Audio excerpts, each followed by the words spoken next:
டாக்ல என்ன பார்க்க போறோம் அப்படின்னா, என்னங்க பெரிய தூய சக்தி தூய சக்தி தூய சக்தி, இப்படிதான் பண்ணுமா தூய சக்தி? இங்க பாருங்க, ஆட்சி வரத்துக்கு முன்னாடியே இந்த மாதிரி எல்லாம் செஞ்சீங்கன்னா வந்ததுக்கு அப்புறம் இன்னும் என்னெல்லாம் செய்வீங்க அப்படின்னு கேட்கிறாரு டிடிவி தினகரன்.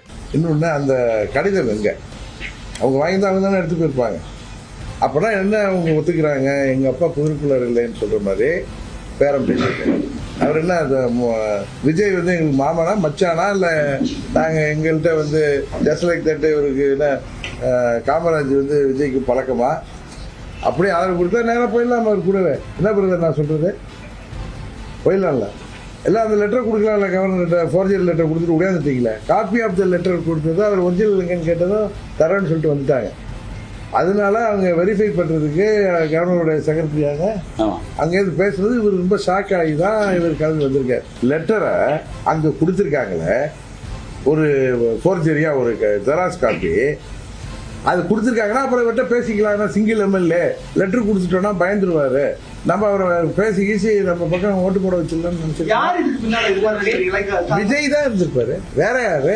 அடுத்து வீடியோ எல்லாம் வந்துச்சு, இந்த ஏகப்பட்ட விஷயம் எல்லாம் நடந்துச்சு. அதுக்கெல்லாம் காரணமானவர் யார்? காமராஜ். அவர்கிட்ட தெரியுமா சொல்றாரு, பாருங்க ஒரு பிரஸ் மீட்டை நடத்தி நடந்ததெல்லாம் சொல்லி அவர் மட்டும் தெளிவா நடந்துக்கிட்டாருன்னா நான் ராஜினாமா பண்ணி போறேன்ப்பா அப்படின்னு தாவேக தலைவர் விஜய்க்கு சவால் விட்டுருக்கிறார். 108 எம்எல்ஏ வச்சிருக்கிற விஜய் ஏன் முயற்சி பண்ணணும்? குறைவான எம்எல்ஏ போற இல்லாத விஜய் ஏன் முயற்சி பண்ணணும்? விட்டுட்டு போக வேண்டியது அடுத்த ஆப்ஷனுக்கு. அரசியலமைப்பு சட்டம் என்ன சொல்லுது, கான்ஸ்டியூஷன் என்ன சொல்லுது? மெஜாரிட்டி இருந்தால் மூவ் பண்ணு, இல்லைன்னா விட்டுட்டு போக வேண்டியது தானே. அவருக்கு 117 இல்லை 18 இல்லை, அப்புறம் ஏன் முயற்சி பண்றாங்க? என்னங்க நீங்க ஆளாளுக்கு என்ன நடந்தாலும் நாங்க தான் காரணம் நாங்க தான் காரணம்னு சொன்னா எப்படி? நாங்க தான் உங்களுக்கு தெளிவுபடுத்திட்டோம்ல, யார் ஆட்சிக்கு வந்தாலும் நாங்க வாக்களிக்க மாட்டோம், நாங்க ஓரமா நிக்கிறோம்னு சொல்லிவிட்டோம்.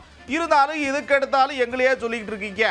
அவர் முதலமைச்சர் ஆகக்கூடாதுன்னு தடுக்கிறது யார் தெரியுமா அப்படின்னு தமிழிசை சவுந்தரராஜன் சொல்லியிருக்கிறாங்க. யார சொல்லியிருக்கிறாங்கன்னு பாருங்க. தனிப்பெரும் கட்சியை நீங்கள் அழைக்க வேண்டும் என்று சொல்லிவிட்டு பின்னால் இருந்து அதற்கு பல முட்டுக்கட்டைகளையும் போட்டுக் கொண்டிருக்கிறார்கள். ஆக வெளித்தோற்றத்தில் விஜயை ஆதரிப்பது போல ஒரு தோற்றத்தை ஏற்படுத்திவிட்டு எல்லோரும் முட்டுக்கட்டை போட்டுக் கொண்டிருக்கிறார்கள். அதுதான் இன்றைய அரசியல் சூழ்நிலையாக இருக்கிறது. கம்யூனிஸ்டுகள் ஆதரவை தெரிவித்து விட்டு மத்தியில் இருந்து பாரதிய ஜனதா கட்சி ஆளுநருக்கு அழுத்தம் தருகிறது என்று சொல்கிறார்கள். அதிலும் உண்மை இல்லை. ஆக இவர்கள் எல்லாம் தங்களது அரசியல் லாபத்திற்காக சுய லாபத்திற்காக முடிவுகளை எடுத்துவிட்டு பாரதிய ஜனதா கட்சியை பழி சொல்வது எந்த விதத்திலும் நியாயம் இல்லை. அதே போல் காங்கிரஸ் அவர்கள் ஒட்டுமொத்தமாக திராவிட முன்னேற்ற கழகத்திடம் இருந்து தனது நட்பை முறித்துக் கொண்டு இன்று அவர்களே எத்தனை எம்எல்ஏக்கள் அவர்களுக்கு ஆதரவு தருகிறார்கள் என்ற ஒரு எண்ணிக்கை இல்லாமல் ஹைதராபாத்திற்கு சென்றிருக்கிறார்கள். ஆக எல்லோரும் சுயநலத்திற்காக தங்களது அரசியல் நகர்வை செய்துவிட்டு ஆளுநர் மீதோ பாரதிய ஜனதா கட்சியின் மீதோ பழியை சுமத்துவது சரியல்ல. ஒட்டுமொத்தமா தமிழ்நாட்டையே பரபரப்போட உச்சிக்கு கொண்டு போய் உட்காரச்சதுக்கு அப்புறம் ஆதரவு கடிதத்தை கொடுத்தாங்க விசிக. அப்புறம் விளக்கத்தையும் கொடுத்திருக்கிறார். என்ன சொல்றாரு அப்படின்னா, இங்க பாருங்க ஆட்சி அமைக்காம போறதுக்கு நாங்க காரணமா ஆயிடக்கூடாது, அதே நேரத்தில் குடியரசுத் தலைவர் ஆட்சி எங்களால வந்துடக்கூடாது, அதுக்காக ஆதரவு கொடுக்குறோம் அப்படின்னு சொல்றாரு. ஒரு கிரைசிஸ்ல வந்து நாங்க எந்த கமிட்மெண்ட்ஸும் கிடையாது, எந்த டேர்ம்ஸ் அண்ட் கண்டிஷனும் கிடையாது, எந்த பார்கெனிங் பேரமும் கிடையாது. அவங்களோட பேச்சுவார்த்தை நடத்துவதற்கான எந்த முயற்சியும் நாங்கள் எடுக்கல. இடதுசாரிகள் முன்னெடுத்த ஒரு தீர்மானத்தின் அடிப்படையில், அவர்கள் முன்கூட்டி எங்களுக்கு முன்பே அவர்கள் எடுத்த தீர்மானத்தின் அடிப்படையில் எங்கள் முடிவை நாங்கள் எடுத்திருக்கிறோம். இதை நான் ஏற்கனவே இடதுசாரிகளோடு இணைந்தே முடிவெடுப்போம் என்று சொல்லியிருந்தேன்.